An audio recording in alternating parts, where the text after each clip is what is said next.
100 naira ko, Estamba seko.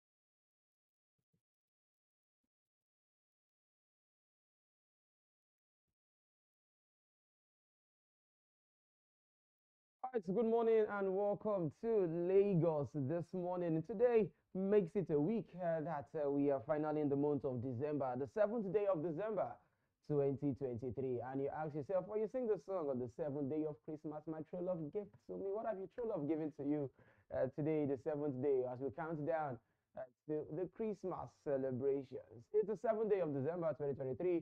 I would say welcome to Lagos this morning. How are you doing? How was the night? How was your rest all through the night? And how was your journey down to work? Hope it was stress-free as it is. In Lagos, as usual, the hustle and bustle continues in the city of the ever busy Lagos. And we're live here in the studios of Flip TV on Lagos this morning. So, I bring all the details concerning all the news items, the basic ones that happened over the night. 100 naira ko, Estamba seko.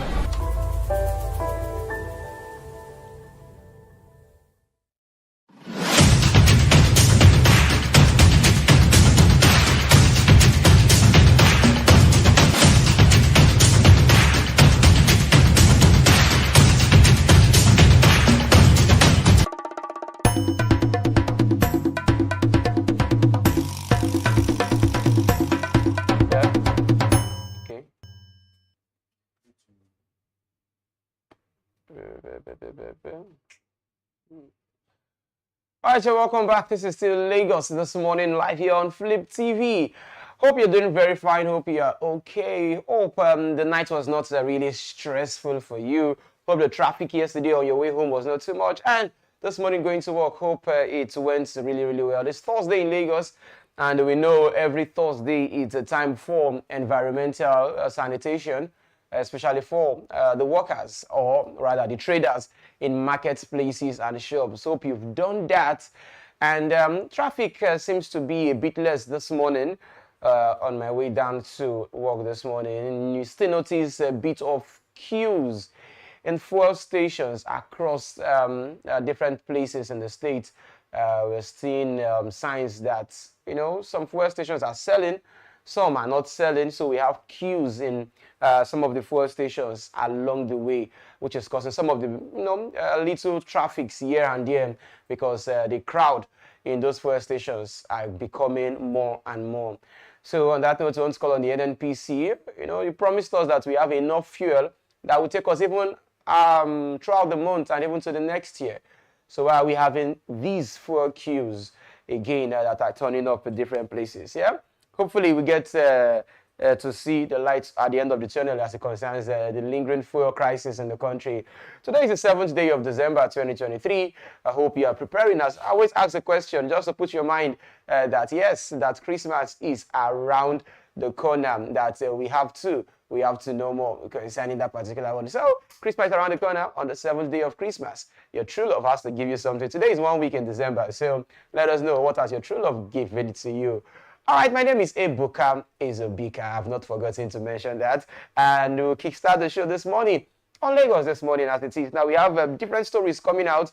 In fact, breaking news, different places, left, right, and center. So we'll go basically into the stories for this morning. So wherever you're watching from, wherever you're listening to, feel free to let me know how you feel concerning any of the stories that will be given to you today. Don't let me know on the comment section. Just let me know. Just write it there, and I will get to read them out as we relate with one another. All right. So let's see what are the stories offering us today. The breaking news that is just coming out not quite long concerning Kokori. Yes, that's the breaking news just coming out not quite long. In fact, legendary Labour leader Frank Kokori, we just heard that he has passed on. We'll be looking at that this morning. Then also other news making the rounds, no provision for Chief of Staff residence renovation in the 2024 budget. We'll also be looking at that concerning the Chief of Staff to the President, Femi Gbajabiamila, coming out to clear the air concerning some of the things that were purported online yesterday concerning the expenses that would be spent on the Chief of Staff. After that, we'll also be looking at Kaduna bombing. A mistake should not warrant Chief of Staff recognition. Yeah, so Chief of Army Staff resignation. We'll be looking at that. Kaduna bombing, review rules on engagement. UN urges the military. We'll be looking at that. Then also, Nigeria to have largest electric mass transit fleet in Africa. Okay, that story is also trending. Then we'll also be looking at 346 billion naira voted for presidential jets and also for refreshment. So much money. And we'll be looking at that. Then our main topic that we'll be discussing today is a talk coming from the Efcc chairman that says 70% of students in universities, 70% are into fraud. In brackets, Yahoo Yahoo. Now, many of the students in school, 70% are into fraud. That will be the talking points for today's show on Lagos this morning. So we'll be going on a short break right now. After the break, we'll come back to dissect many of these stories. So stay tuned for more right here on the show. This is still Lagos this morning. We'll be right back. 100 Nereko, Estambaseko.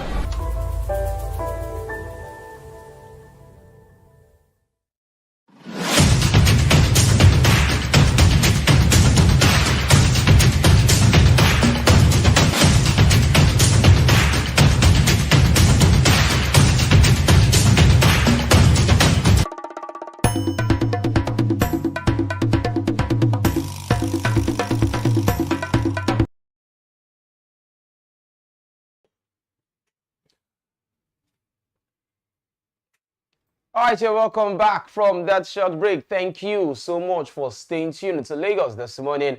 My name is Ebuka. So let us go straight into the stories as we have them plenty to dish out for your listening pleasure. Okay, now, legendary Labour leader Frank Kokori is dead. Now, former General Secretary of the Nigerian Union of Petroleum and Natural Gas Workers, NUPEN, Chief Frank Kokori, is dead. He reportedly died on the same day he was supposed to mark his 80th birthday. Very, very sad. Kokori, who is an activist with the National Democratic Coalition, NADECO, died of kidney-related ailments in the early hours of Thursday, which is this morning, at a private hospital in Warri, Delta State. His death was confirmed by the Delta State government. For Frank Kokori, very, very popular back in the days, NADECO, one of the general secretaries too, and he has done so much in that regard. So he was supposed to mark his 80th birthday today, but instead he was confirmed dead today after suffering through kidney ailment. So we want to say we wish the family the fortitude to bear this loss. A very painful loss to the nation. We believe we will get more statements concerning his demise in the coming days or in hours to come, especially from the president based on the NADECO coalition that they have as it is. So we wish the family the fortitude to bear this loss. And also this is also a very sad one, especially for the nation. The government of Delta State have confirmed his death and his demise, and the family has also dropped a statement concerning that. So we'll say may his soul continue to rest in peace. Let's move on now to other issues on the news this morning. No provisions for the Chief of Army, the Chief of Staff. Yes, no provisions for his residence. Now, this is coming from Femi Gbajabiamila, who is coming out to say that there was no provision for anything of such in the 2024 budget.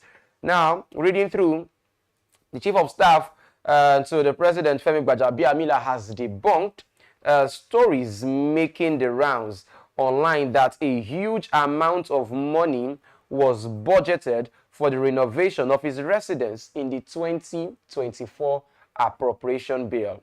Now, there has been a backlash, especially on social media, following claims that 10 billion naira was budgeted for the renovation of the Chief of Staff residence, and that 10.1 billion was also budgeted for computer software. Now, in a post on his official X handle, formerly known as Twitter, Gbajabiamila, however, said there was no provision in the 2024 appropriation bill for the renovation of his residence, adding that he lives in his private apartment. He said the amount quoted online was for renovating the presidential quarters in Dodan Barracks and the Vice President's Lodge in Lagos. The former Speaker in the House of Representatives added that the renovation includes overhauling the information management and communications facilities in the presidency to meet modern standards, and also to provide vehicles for the staff of the presidency. Now, quoting him right now, he says it has become necessary to clarify that there is no provision in the 2024 appropriation bill for the renovation of any residence for the Chief of Staff to the President. I live in my private residence. But Abiamila said healthy public debate about government actions requires responsibility and engagement based on facts rather than insinuations. Now, it's good he has come out to clear the air, talking about the Chief of Staff to the President, Femi Gbajabiamila. Now, the question that we're going to ask is, okay, now he made mention that the 10 billion naira is for basically the renovation of the Lodge of the President in Dodan Barracks. And he also mentioned that it's for renovating the presidential quarters in Dodan Barracks and also the Vice President's Lodge in Lagos. That is what this 10 billion is for, basically.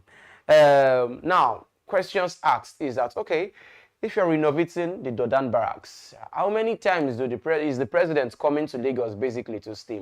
Former President Muhammadu Buhari, also the Vice President Yemi Osinbajo, where were they staying at the point when they were in government for 8 years? Because nobody mentioned things about renovating the house. We know that, yes, the house might have been, it has been a long time it's been used basically in Lagos State because the president rarely, on rare occasions, visits Lagos. Yes, he on the rare occasions visits Lagos because he already has his villa in Abuja there.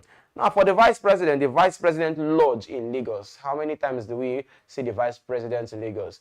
Now, some others are saying that, okay, basically, at the point in time right now, these are the things that should be the list of the concerns of the nation. We need these monies to be fixed on other issues bothering us as a country. There are other things that money would do, and it will be very okay. The Vice President is not looking for a house, he's not looking for a lodge. In fact, the issue burden on the Vice President's plate is already causing a big issue in the country.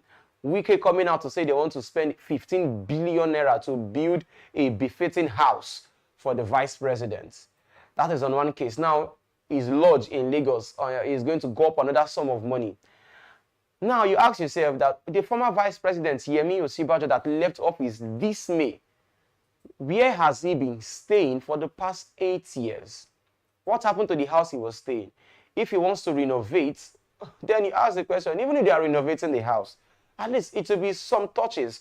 In the supplementary budget, if you look at it, basically, they were these kind of monies were budgeted for the house of the president, the vice president, also for the SUVs. Now, we'll see that there is also in the same 10 billion that there's money for the workers that work in the office there, which some of these monies were also budgeted for in the supplementary budget. So these questions of billions going left, right, and center is good. It's coming out to clear there. But okay, now let us know how much basically is the Chief of Staff collecting in the budget. I think that would be even more easier. Come outside to let us know that, hey, this is the amount I am collecting. This is the amount that not I am collecting, but that my office is collecting. Now, another question is the 10.1 billion naira, 10.1 billion that was fixed for to overhaul the ICT department, to bring them to modern standards. Now, that is another thing. What is this modern standard of technology that we don't have, that we don't know about? Is it saying that the ones used by the previous administration that left office this year is already old school? That they need 10 billion to get softwares? You know, these are the questions you're asking. That yes, you want to overhaul the entire communications facility. They said overhauling of the information management and communication facilities. Hey, this is 2023. The previous government left 6 months ago. So how come everything is now basically old school? Software is over 10 billion naira that wants to be used. What happened to the former ones? Are they old school just like that? So these are the questions Nigerians are asking, and these are the things that we want to know. That yes, thank God for the freedom of information, the right to inquire all these things. All these things are basically stated in the budget, and we can see, we can read through, and we can also scrutinize the many of these things that the chief of staff is talking about this morning. All right, Sammy, I see you. Good morning to you too. You're welcome to the show. Sammy, thank you very much. All right, now moving on, let's leave the chief of staff. Let's go into other talking points. Just let me know what you think concerning the monies that he explained that is not basically for himself, that there was nothing like appropriation for the chief of staff office, but he's looking at it in a broader sphere, explaining that the money is not for his office, it's for the renovation of the president's lodge here in Lagos in Dodan Barracks, and also renovation of the vice president's lodge also too in Lagos. Let me hear what you think concerning that. Now, let's go to Kaduna State. Yesterday, there was a mini protest in Kaduna concerning the bombings that happened over the weekend. We have the video of the protest going on in that particular area, as people are demanding for the resignation of the chief of army staff. Yes, people are already requesting for the resignation of the chief of army staff and also the defense minister, basically, because there was a protest going on. I'm sure you can see the videos right now playing in front of you as it is concerning the protest, because people are not happy. We have over 120 people that have already died from the mistake that the Nigerian army said happened to them. The video, you have it right there on your screen, and we know many Nigerians are really not even happy concerning that particular issue. That's why would they say that kind of costly erroneous mistake happened. So basically, the Northerners are already calling for the resignation of the chief of army staff and also everyone concerned in that department, that you have failed in your duty and you should resign at the moment. Now, basically, how the story goes is this. Now, yesterday there was a protest. In fact, after the protest, the chairman of the Senate Committee on Army, Senator Abdulaziz Yaradua, has described the accidental drone attack that claimed the lives of scores of Kaduna villagers as an honest mistake that should not warrant the resignation of the Chief of Army Staff, Lieutenant General Taurid Lagbaja. Now, in an interview on Wednesday, the lawmaker who instead commended the Chief of Army Staff for his admittance of the mistake and urged that peace should be given a chance. The senator, who was reacting to calls by the Northern Elders Forum that top military brass resign over the incident that claimed the lives of at least 85 villagers and injured several others at Sundumbiri village in the Igabi local government area of Kaduna State on Sunday. He maintained that precision miscalculations was not exclusive in the Nigerian army. The senator further advised the Kaduna State government to direct members of the Muslim community to always apprise the government of any huge gatherings in the state so that security can be reinforced to avert any such occurrence. Now, this is the word coming out from the chairman of the Senate Committee on Army, Senator Abdulaziz Yaradua. Now, in Senate climes in other countries, we've had issues, in fact, not basic big issues like this, some issues that are not that, they don't even warrant things that cost human lives. A typical example, Boris Johnson, the former Prime Minister of the United Kingdom, had a bit of an issue, something like this during the COVID-19 era, 2020. He resigned from office. We've had cases of some of the prime ministers of even the same UK that have resigned for lesser issues that didn't warrant death. You just resigned because you know in that duty you have failed. you have failed. Yes, like I said yesterday, if issues like this happen, the head takes the fall concerning this. Because as it is, basically, in that particular regards, everything on that in that particular department is under your own watch. Is under your own watch as it is. So basically, if he is going to resign, nobody would hold any grudges against him. Because yes, this issue that happened cost the lives of so many people. Now, saying that it was just an honest mistake that doesn't warrant a resignation, personally, I wouldn't agree with that.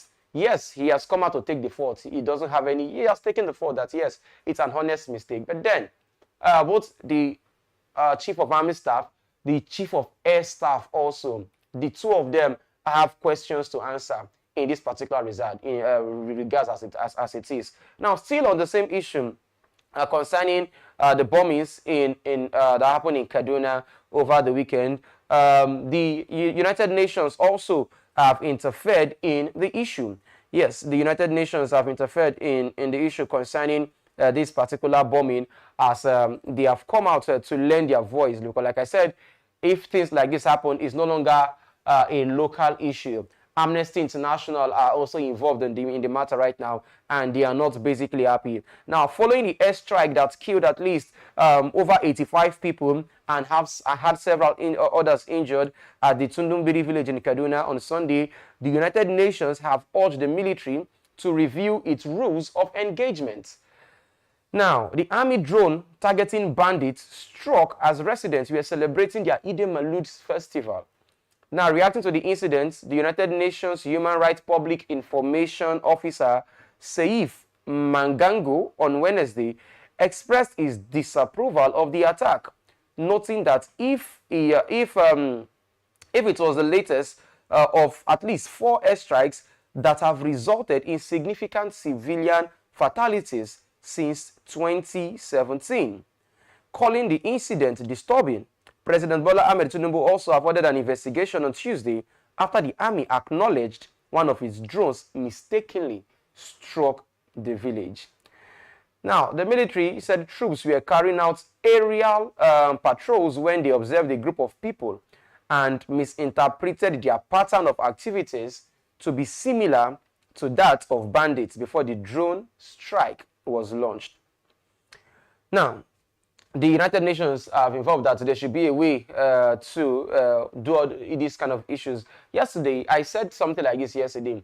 The United Nations said, or rather, the army said they had basic knowledge that, hey, something like this is going on. That they had intelligence, that was the word the army used, that they had intelligence that these people are the same. Now, from this particular statement, they say their way of celebration is the way terrorists basically celebrate. And if there are forces on air, for those ones, for the terrorists to run into, this is just me saying out of my basic knowledge, because for these people to mix or mingle, to run into the crowd, it means they were being chased, or they were being chased by the armies that were on ground. The armies that were on ground were the ones chasing them. And from the chase, when they were being chased, that was what led them into that crowd, because they cannot just be walking on their own and just go into the crowd. Something was chasing them. Now, they were being chased out of their hideouts, which they now entered into the crowd, meaning there was no communication, basically, between the ground forces and those that were on air. That was basically what caused this issue to happen. Because if you read through many of the stories coming out, it's happened twice. Like I said yesterday, the villagers said just once, that it happened once. And I said yesterday, if it happened once, then it's a mistake. But twice, for the drone to be dropped twice, then it is something that is not, for me personally, not just a mistake. Not just a mistake. But then the army are saying it's a mistake. Let's go with that. But then United Nations have said there should be ways at which these things can be handled to avoid these kind of things. And I mentioned yesterday that this is not the first time it is happening. And now the United Nations have corroborated what I said yesterday, that since 2017, this is like 4 different times it has happened. And something else, or someone has to take the fall. Yes, someone has to take the fall in this particular one. It has happened the first time, happened the second time, happened the third time. This is the 4th time. If care is basically not taken, we might see it happening again. If something drastic is not done. And we pray that it doesn't happen, because this is very, very sad. Like you heard from Eid Maulud celebration, they were all celebrating the Eid Maulud celebration, coming out from the mosque, praying and coming out to jubilate with friends and families, and that unfortunate incident happened. It's not something that anybody would be happy. It's not something that anybody would be proud of, basically. But then, investigations are still ongoing. We are waiting for the investigations to basically be concluded. Now, let's leave that particular issue right here. Let's move on to other stories. Don't forget and drop your comments what you think concerning the issues happening in Kaduna, the bombings, the mistakes. Would you support the Chief of Army Staff to resign at this point based on what's happened, or he should just continue as he has taken the fault? He has apologized that it was a mistake. It was unfortunate for the lives that were lost. Should he be resigning at this point? For, how would I put it right now? Should I say negligence or what? Let me get to hear your thoughts concerning that issue as it regards the happenings in Kaduna State. Now let's move on to other matters concerning the federal government right now. The federal government is saying this morning that Nigeria would have the largest, yes, Nigeria to have the largest electric mass transit fleet in Africa. Yes, Nigeria will soon have the largest electric mass transit fleet in Africa. This is according to the federal government. Now, speaking at the 28th conference of the parties at COP28 to the United Nations Framework Convention Climate Change, UNFCCC in Dubai, the United Arab Emirates, the Minister of Foreign Affairs, Yusuf Tuggar, underscored the urgent need for concerted global action to address the challenges of climate change. Now, according to Tuggar, he said Nigeria aims to have the largest electric mass transit fleet in Africa and increase electric buses from 100 to 1,000.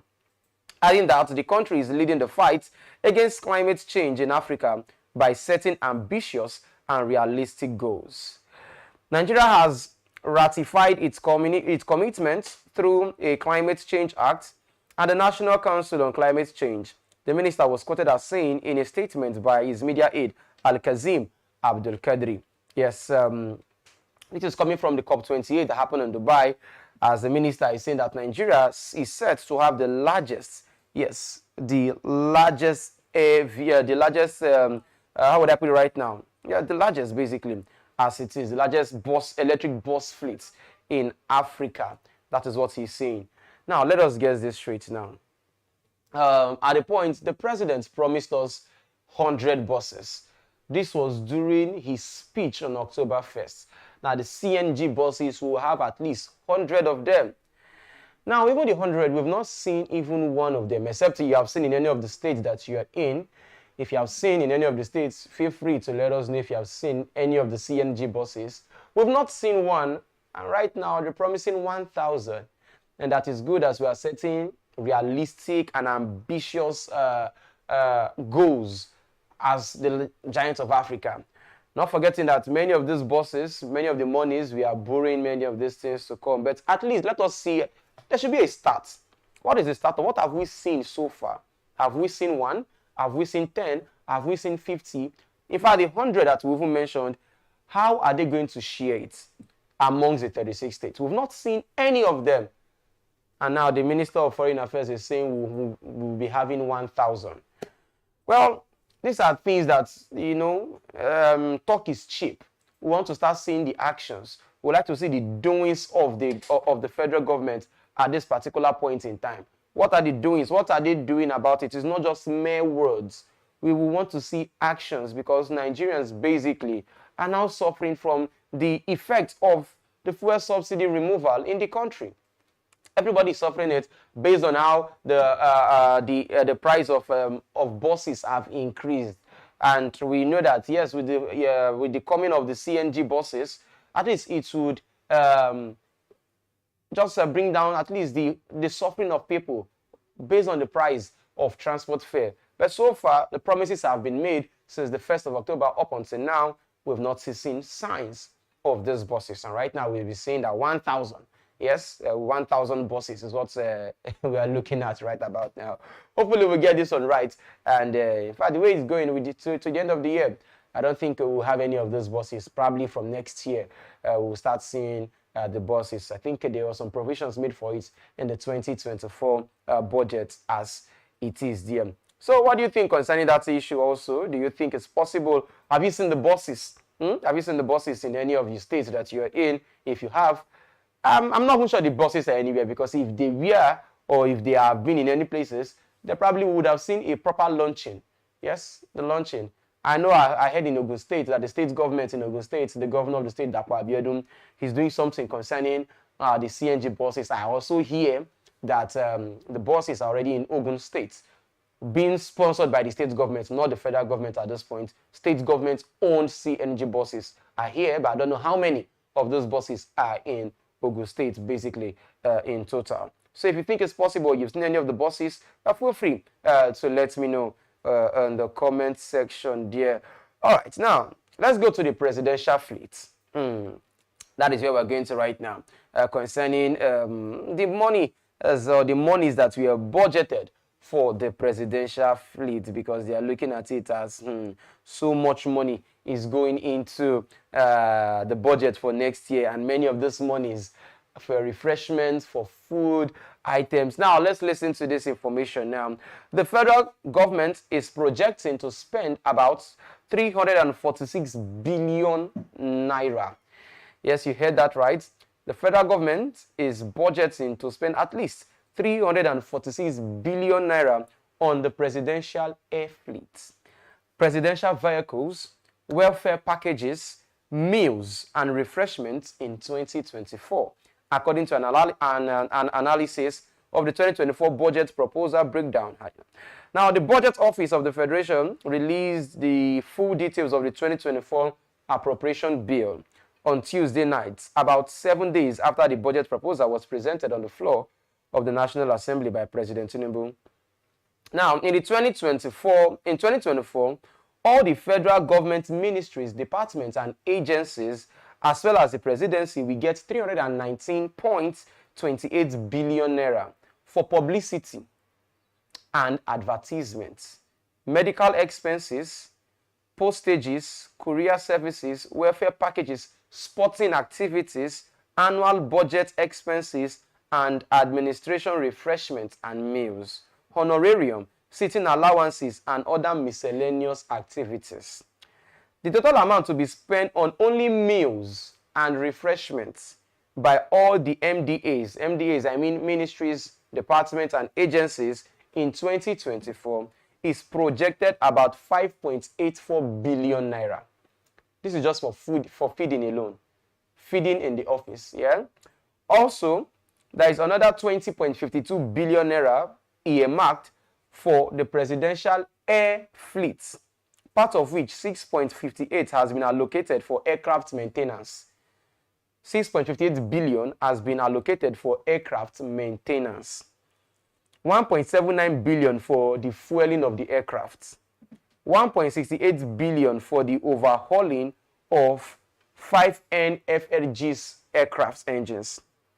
1.24 billion for the overhauling of some of the airplane engines, and another 1.66 billion for the overhauling of 2 Falcon 7X plane engines.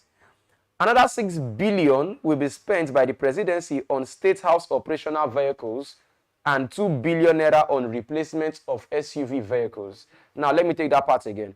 Another 6 billion is to be spent on the presidency on State House operational vehicles and 2 billion naira on replacements on SUVs. Other expenses to be incurred by taxpayers include 9.2 billion budgeted for the annual routine maintenance of mechanical and electrical installations of the Aso Rock Villa. Now, to maintain some of the mechanics, some of the cars, some of the electrical appliances in the Aso Rock Villa, it will cost 9.2 billion just to maintain the electrical appliances, you know, things like plug sockets, television, the decoders, you know, anything electrical to maintain them, and some of the mechanical things in the Aso Rock Villa, talking about washing machine, generating sets, some of the cars, it will all go up 9.2 billion naira, according to what is here. Then also, we have 3.5 billion for the construction of office complex for senior assistants and senior special assistants. 3.5 billion for the construction of office complex for senior assistants and senior special assistants. Another 3.5 billion for the acquisition of renovation, rehabilitation, and furnishing of the State House Annex. You know, so many of these billion. In fact, I've lost most of my saliva is calling this billion that is going into many of these projects. Now, both the president and the vice president, they intend to spend 7.5 billion on foreign trips. 500 million will be spent on the renovation of the president's quarters at the State House, Presidential Villa. The renovation of the VP's quarters at the State House Presidential Villa will also cost 300 million naira also. 5 billion will go for the ongoing renovation at Dodan Barracks, Presidential Lodge. Another 5 billion are for the renovation of the Vice President's quarters in Lagos. And the full digitalization of the entire State House and Lagos State offices that will cost 10 billion. You know, so many billions are going in. Now you ask yourself, is all these things, do we really need them? If you ask me, the president and the vice president are to be serving the people. But with all these things I'm saying, it's just like, yeah, they are going there to serve themselves, to make themselves, yes, they have to be comfortable, no doubt about it. They have to be comfortable.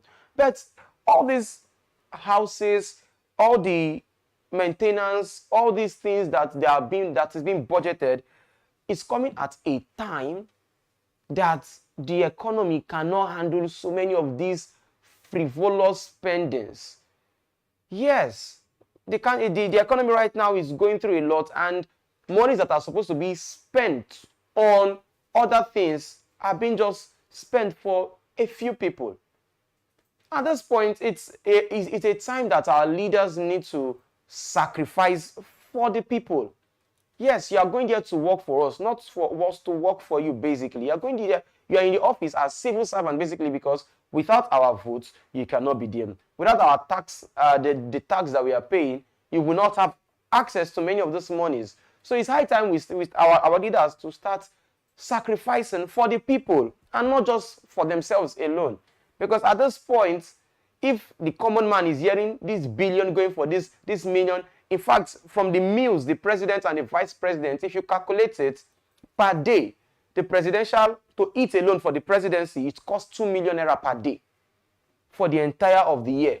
Because if you calculate how much will be spent on meals alone, it's over 300 and something million. So it's an average of 2 million naira per day to eat. You ask yourself, what is the president eating that will cost 2 million naira per day?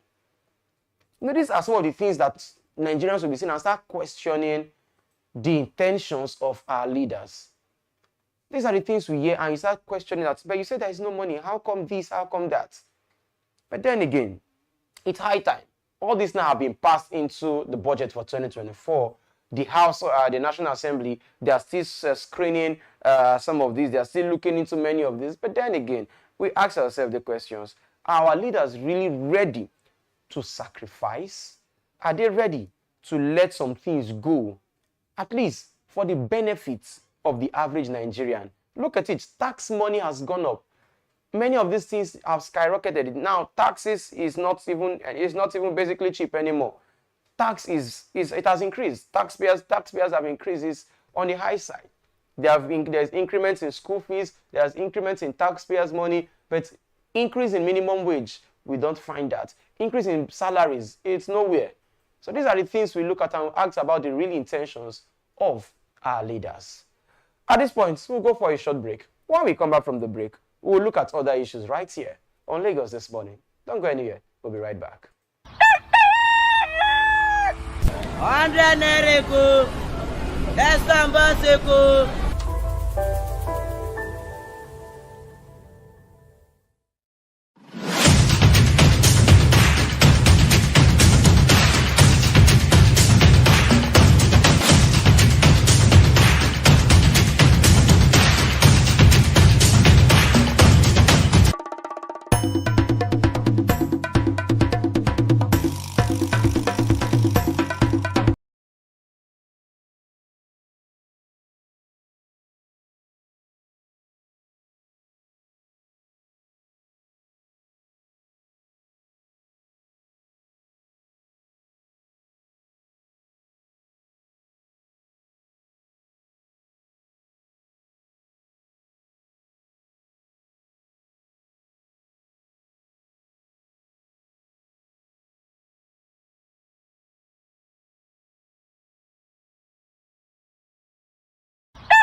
Naira ko.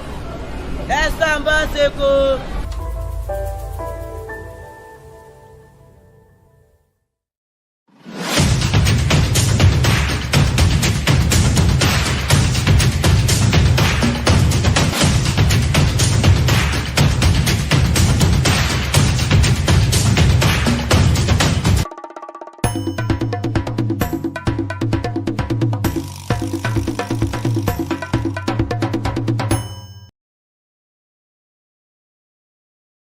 Fire and Rescue Service. Christmas is a season of great joy. It is a time of remembering the past and hoping for the future. It is a season of love, peace, and cheers. But fire emergency has no timing, has no notice, and never select a season before it happens. It happens unpredictably. As we share love this season, let us be fire safety conscious. Avoid children playing in the kitchen. Do not leave your cooking unattended to. Place your gas cylinder outside the kitchen. Adhere strictly to safety rules and never compromise your safety. On behalf of the entire officers and men of the Lagos State Fire and Rescue Service, a Merry Christmas. Alright, yes, there you can see that is from the Lagos State Fire and Rescue Service, giving us their Christmas message. And also want to say from the director of the Lagos State Fire and Rescue Service, Adesheye Margaret Abimbola, the Director General there for the Lagos State Fire and Rescue Service. So I want to say, yes, so that is basically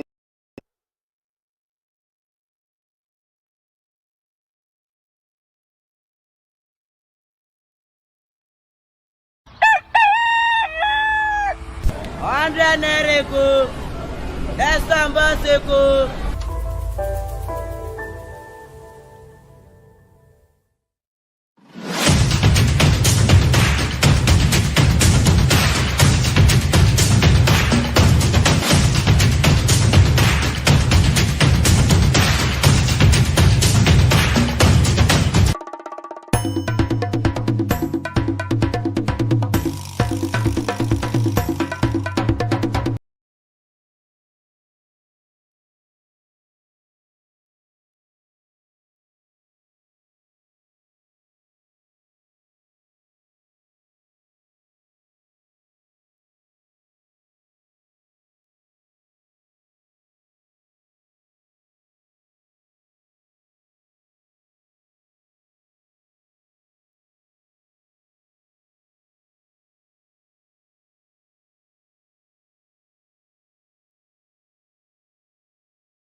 I am Adesheye Margaret, Director, Lagos State Fire and Rescue Service. Christmas is a season of great joy. It is a time of remembering the past and hoping for the future.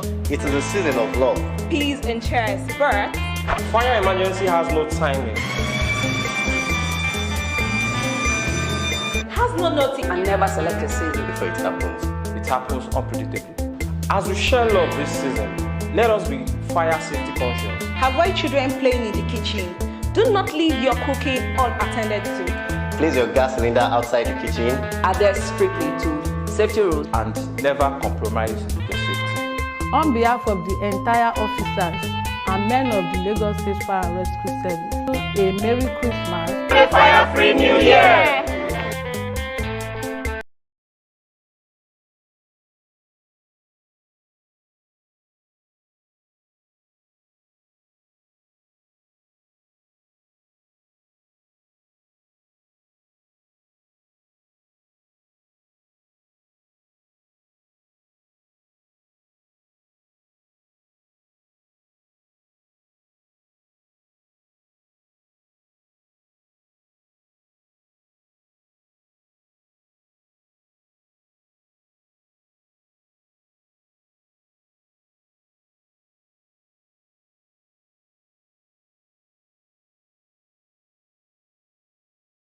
I am Adesheyema Grace, Director, Lagos State Fire and Rescue Service. Christmas is a season of great joy. It is a time of remembering the past. And hoping for the future.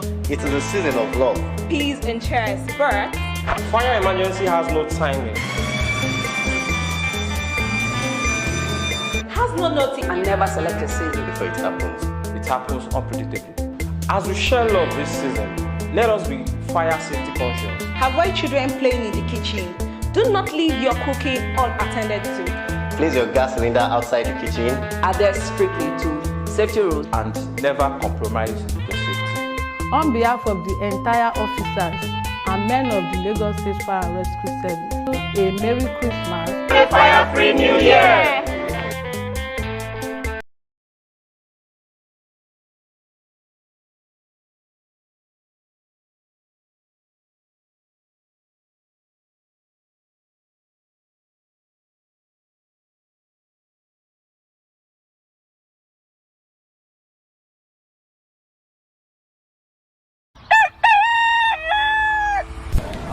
Naira ko, Esamba ko.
All right, so you're welcome back. This is still Lagos This Morning on Flip TV, and that message is coming from the Lagos State Fire and Rescue Service, wishing you a Merry Christmas and a fire-free New Year. We don't want issues concerning fire, please.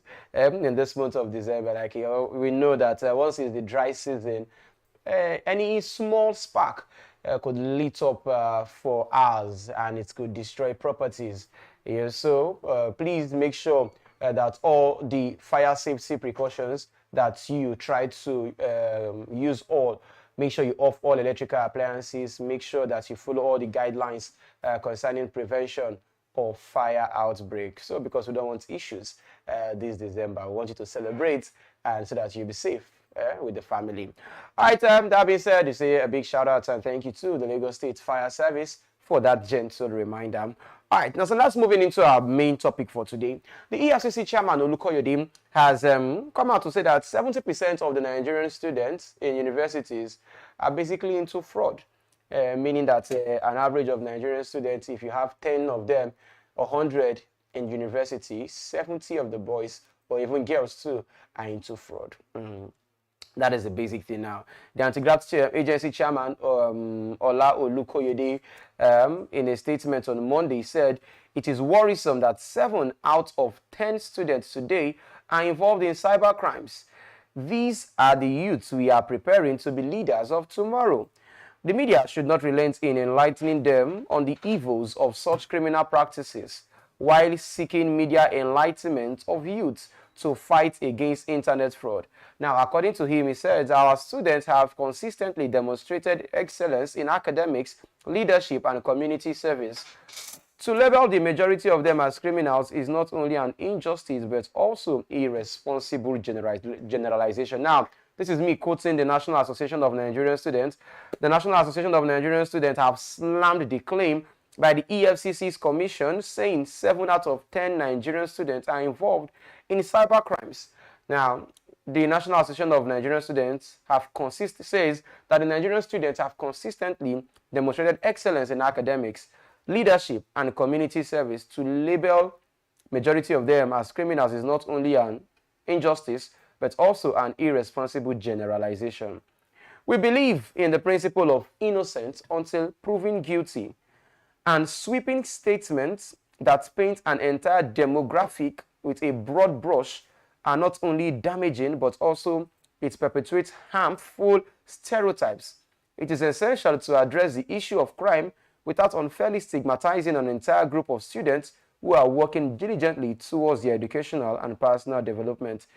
It, however, urged the anti-graft boss to provide concrete evidence supporting such a statement or retract the statement immediately, noting that it believes in constructive dialogue and collaboration to address any concerns related to the criminal activities. Babatunde reiterated NAN's commitment to fostering a positive and conducive environment for learning, growth, and development. Now, these statements has caused issues basically in the students' environment, and also I think it's I would want to tilt towards the part of the Nigerian Association of Nigerian Students, yes, of which I am a member of. Basically, when I was in school, in my schooling days, the Nigerian students will fight for things like this. Yes, if the anti-graft agencies boss, EFCC, is coming out with such utterances or with such remarks, at least it should come out with basic proof. It should come out with proof that, yes, if they have, in a particular school, if you have 100 students in the school, 70 of those students are into fraud. Are there any evidences that can be proven that that is true? I think it's a big slap on the Nigerian students' faces, the ones in Nigeria and even the ones outside Nigeria. And it's not even good. Basically, if you look at it, if you look at our image outside the country, it doesn't portray us in a very good image outside the country. If an entity or a unit as the EFCC would be coming out to say something like that, how would the world be looking at an average Nigerian student?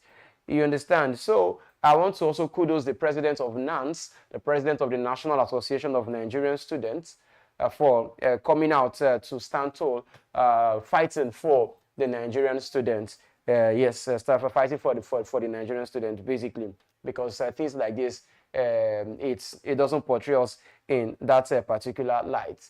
The EFCC, we're also calling on the EFCC boss. There are things that are happening in the country, society, basically.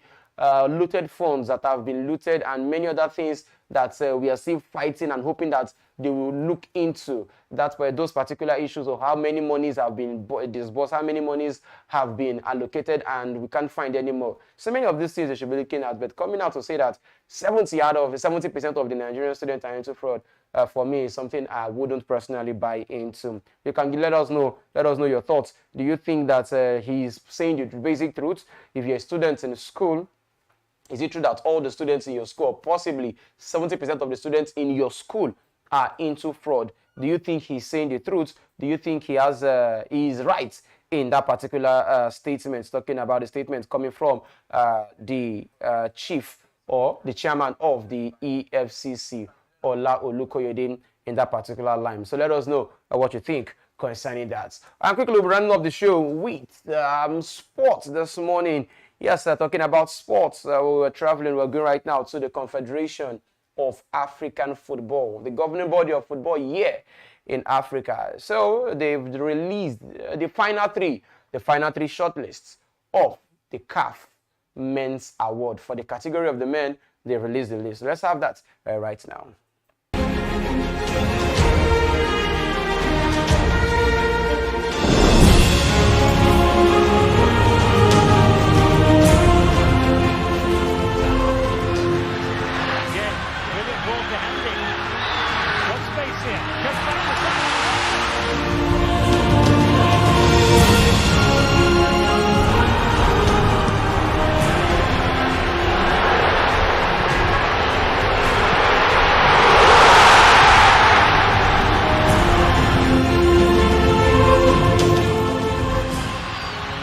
Osimhen is in again. Osimhen for his hat-trick this time, surely. He went underneath the goalkeeper this time.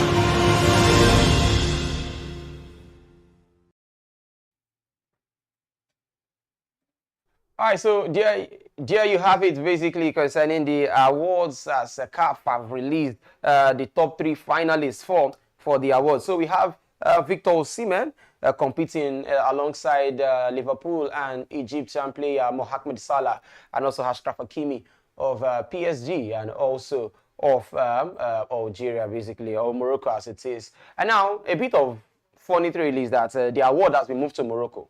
Yeah, the award ceremony has moved to Morocco. So people are pointing out that, why moving it to Morocco? Why taking it to Morocco? Is it because of Hakimi? Is it that they want to do something that we don't know?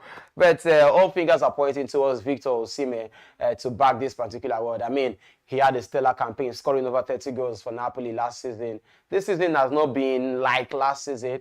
Struggled with injuries, changing of the coach, Spalletti no longer there. But still, he's hitting goals as it is. But so far, he was injured for quite a period. He's trying to get back into full fitness. But from the performance of last season, hey, I think everybody should be looking at Victor Osimhen. Yes, Mohamed Salah also scored more goals.